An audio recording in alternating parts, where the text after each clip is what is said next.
On December 2, 1990, England as an island nation ceased to be, as the final drilling was completed uniting England with mainland Europe.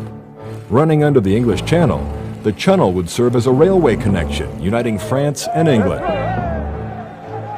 Well, this is just a great landmark. We've still got quite a way to go, but we've tunneled under the channel. It's been done. The promoters, the financiers, the engineers, we've done it.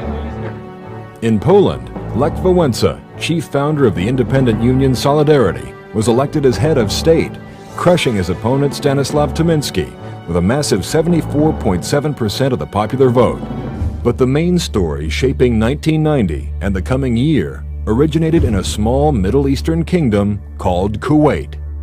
Iraqi forces spilled over the border of Kuwait, quickly seizing the Persian Gulf country to its south. Iraqi leader Saddam Hussein vowed to turn Kuwait to rubble if any outside powers tried to intervene.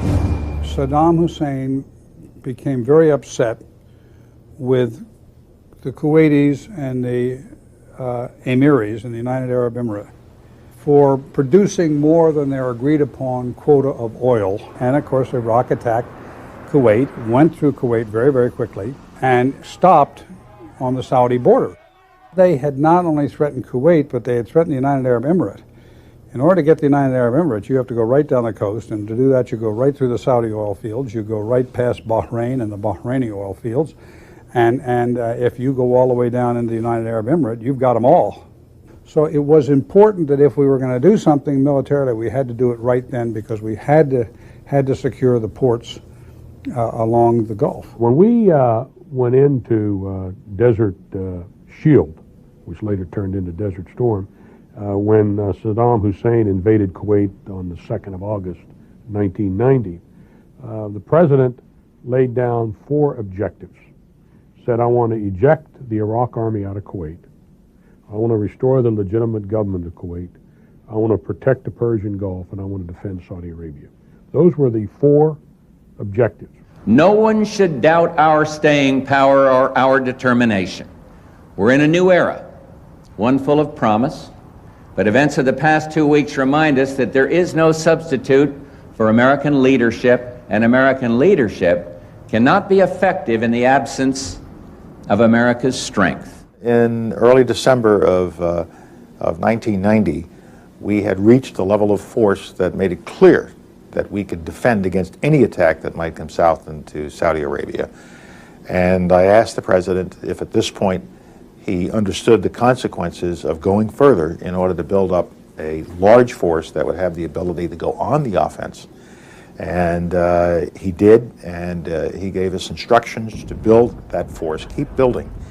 And when that force was built up and ready to go on the offense, if the Iraqi leadership by then did not realize what they were facing, did not back down, then we would put that force into action, and put it into action in such a way that there would be no question that we would kick the Iraqi army out of Kuwait, which was the mission.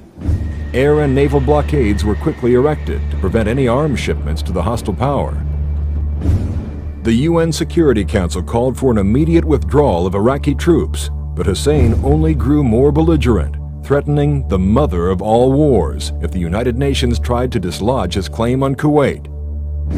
1991 began with no solutions in sight. With the blessings of the UN, President Bush secured a multinational force to return Kuwait to its people.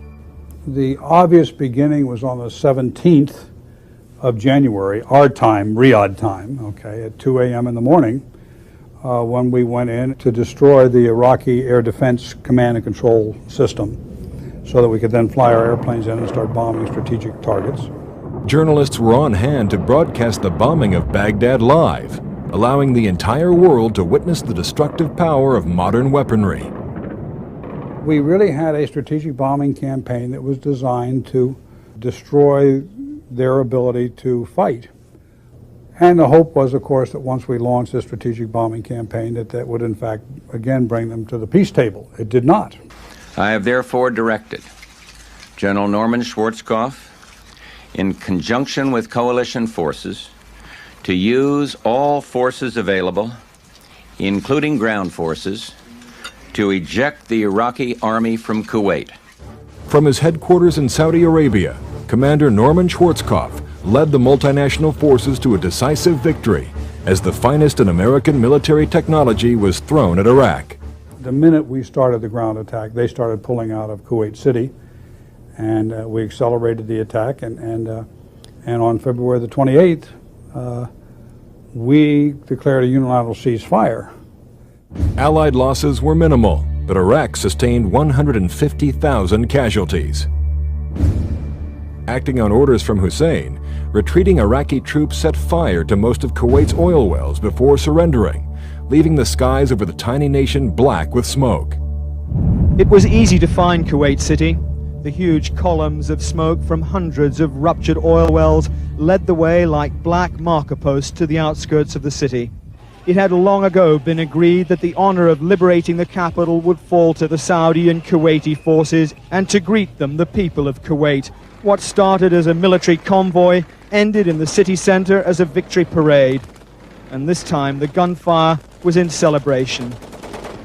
From the moment Operation Desert Storm commenced on January 16th until the time the guns fell silent at midnight 1 week ago, this nation has watched its sons and daughters with pride, watched over them with prayer. As Commander-in-Chief, I can report to you our armed forces fought with honor and valor. And as President, I can report to the nation, aggression is defeated, the war is over.